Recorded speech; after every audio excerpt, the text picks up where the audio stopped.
This is Katerin with VIVE Katerin. I'm here in New York City at the Actors Temple Theater to take a look at the off-Broadway show, The Innocent Flesh. Let's go in and check it out. I'm here with Kenyetta Lethridge, writer-director of Innocent Flesh. How are you today? I'm wonderful. How are you today? I'm doing good. Thank you so much for allowing us to take the time out to talk to you and talk a little bit about the play. Oh, no, thank you. So tell us a little bit about what we're to expect. Well, Innocent Flesh is about young girls who get involved in human trafficking. Most of them are kidnapped or seduced into the life. And a lot of people feel that, you know, this issue is only prevalent in Thailand or in Russia, but I wanted people to know and experience that it's prevalent today in the United States, in New York, Los Angeles, Miami, Atlanta. Even our own suburbs. Even your own suburbs, yes. And what you should expect in the play is to laugh, number one, because it deals with all of those topics, but I've written it into a way where you're on a roller coaster. So you laugh, you cry, you think, you feel, and you're moved. I really wanted to give a voice to those young ladies who are abused or who are being taken advantage of, like some of the young ladies I experienced growing up. So how was that for you? I mean, this is happening right in your backyard in LA, growing up as a child. How did you handle that? Well, as a child, I didn't know that those things were going on. It took me to become an adult to realize when I heard some of the stories, when I did my research for Innocent Flesh, I'm like, oh, that went on with the young lady who lived next door to me. This went on with, you know, one of my mother's friends' daughters or neighbors. So, of course, the formula is the same. So you have I grew up with a lot of young ladies who were in foster care system. And a lot of young ladies in the foster care system, they're seduced by pimps because they don't have families at home. Right, and they want to feel that love and that they're cared for, really. Exactly. So like I said, when I was young, it didn't affect me because I didn't know what was going on at the time. But when I grew up, experienced life, and teaching, I taught in South Central Los Angeles too, junior high school young girls, and listening to those stories, I felt like I needed to do something. Tell me a little bit about your background. You talked about teaching. Tell us a little bit about you. Oh, me. Like we talked about before, I was born and raised in Los Angeles. I'm an actor first, and enjoyed my time on the stage in Los Angeles, did a little bit of film and some television, and a little bit of writing, but this is the first time I'm directing, which I'm very fortunate because my first time directing, I'm directing on an off-Broadway stage. So that's pretty good, right? I think it's a wonderful milestone to have achieved. Thank you so much. I congratulate you on Innocent Flesh. And stay tuned. Definitely come out and support the play. It's a wonderful show. And thank you. Thank you.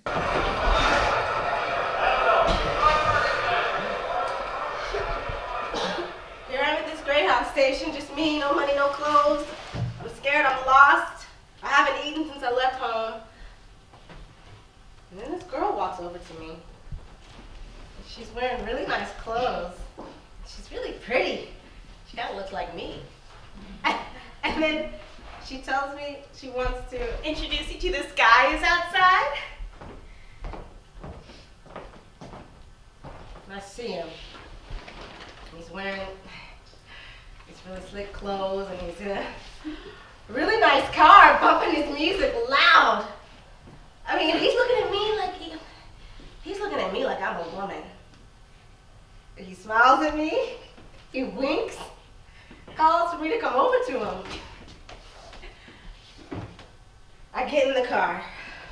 And like his clothes are so slick. I mean, everything from head to toe is just clean. I mean, I never seen nobody like him back home. I mean, this might sound crazy, but I didn't know that pimps and hoes were real. I just thought that they were characters in movies and songs. I didn't know. I don't know what you heard about me, but a bitch can't get $1 out of me. No Cadillacs, no perms. You can't see that I'm a motherfucking PIMP. And we drive around for a little bit, and he tells me, I'm gonna make you a superstar. And then he asked me, You wanna make a little money tonight? But I don't have anywhere to go.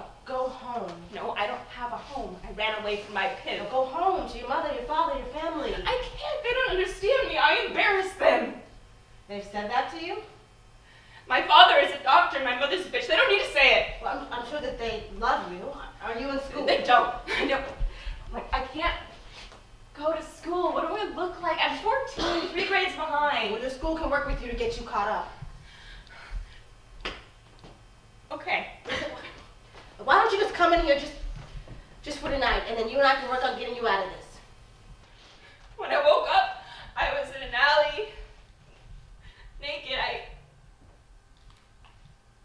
I wrapped myself up with newspapers and ran to the police station, but I got scared they'd put me in jail, so I went home to my parents. What the hell were you thinking? I think what you do is disgusting. You go out there, Dana, in the streets. You are a disgrace. You have sex with men for money. You embarrass me, Dana. Have you ever thought about how I feel about all this? Well, look at my The friends. folks at church. Make up lies about where you are. What you're doing embarrass me, Dana. You embarrass me. You embarrass me, Dana. You embarrass me. You embarrass me, Dana. Dana. You embarrass me, Dana. That's what I came home to.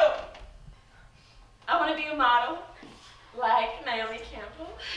I want to walk down runways and wear pretty clothes that cost like $1 zillion. I'm gonna be a lawyer so I can put people in jail and do bad things to other people. I want to make a difference. I want to say my poems at schools and theaters, maybe even for the president. I want to make a lot of money. I'm gonna be fabulous. I'm gonna have my name talked about in households. People will look at me and say, "There goes Dana." I want to be pretty. I want people to admire my work. I want to be a hero. I want to be fabulous. I want people to love me. I want people to love I me. want people to love me. I want people to love me. people to I want love people to me. love me. Love me. I want people to love me. I want people to love me. I'm here with Diana Zollicoffer, producer of Innocent Flesh. What an amazing, powerful show that I just saw. Thank you. Thank you. Most people leave out of here feeling very empowered and called to action. It's a piece that it pulls at your heartstrings because the way we keep reminding you that we're dealing with little girls and the child games that they're playing. So it's heartbreaking. It was for me actually seeing them jumping rope and playing in the backyard at school to transforming to being on the streets and, you know, listening to their stories about their childhood and, you know, what really goes on in their house compared to how they think, you know, it really is going on outside. And then, you know, they think that it's better being on the streets than it is being at home. And at the end, they realize that, you know, what was really happening at home was not, you know, anything close to what they were experiencing. Tell us more about that. Well, one of the important things about the piece is that we have a multi-ethnic cast, and we also have a cast that, you know, the girls, the characters are coming from different socio-economical backgrounds, because that was important, because we didn't want at any point someone to say, that's not my child. My child's an honor roll student. You know, my child knows better.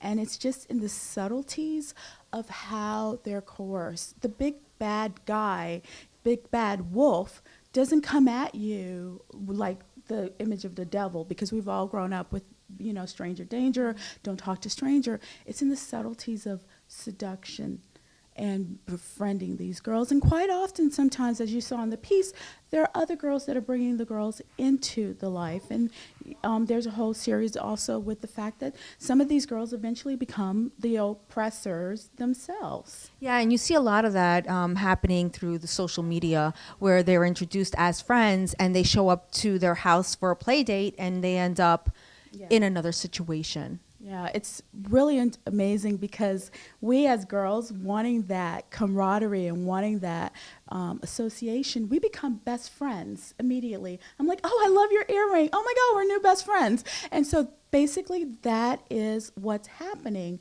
And also with social media, because social media is powerful. Social media is getting our word out, but at the same time, social media is also making it easier for these predators to prey, because a girl is thinking, oh, I'm talking to Josh, who's 14, just like me. And then lo and behold, Josh is actually, could be a code name for a whole prostitution ring, where they basically pick up a girl from downtown Los Angeles and drop her off in Kansas City. So it's very subtle and subversive what they're doing.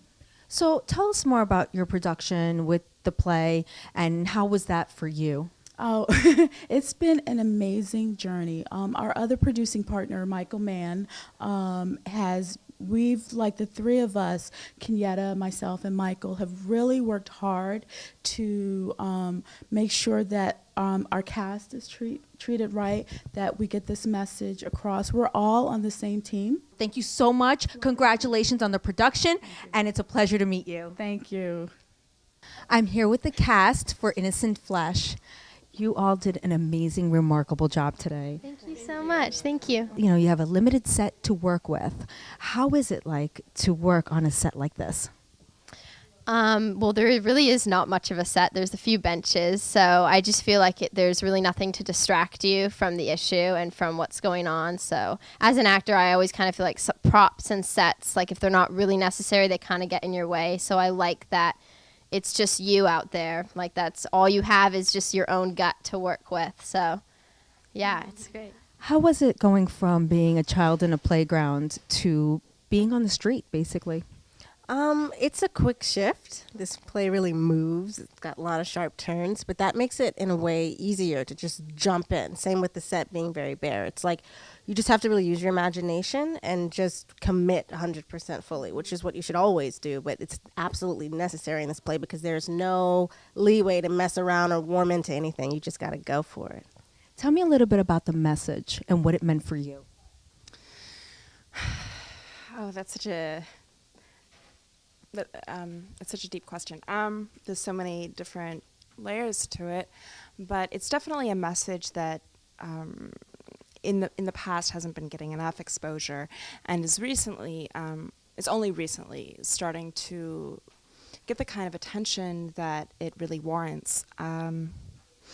So it's nice to be doing a theater piece that isn't, rooted in something that seems like on a social level that might seem so archaic or removed from people today. It's nice to see something that it's nice to have theater that's contemporary and that people can really relate to, and that it is still of the people, if you know what I mean. Absolutely. It's making a difference in the lives of others, and you're out there and you're pouring your hearts and you're acting to get that message out that, that same message is, kids, it's not as bad as you think it is at home as it is on the streets. And, I know I can see that passion. So I'll ask, tell me a little bit about that passion I did see on the stage. The passion comes from, I'd say, experience growing up. Wanting to make friends or trying to find that person to connect to and having difficulty finding that. And so for me personally, that's my definite connection to the character and to the play, just trying to find somebody to love you and hold on to somebody, trying to find somebody to hold on to that'll keep pushing you to where you want to go. So. Great message. Thanks to all of you. Thank you very much for being here and taking the time out after the show. And I just want to say, definitely, if you haven't checked out Innocent Flesh, you need to do so. Thank you.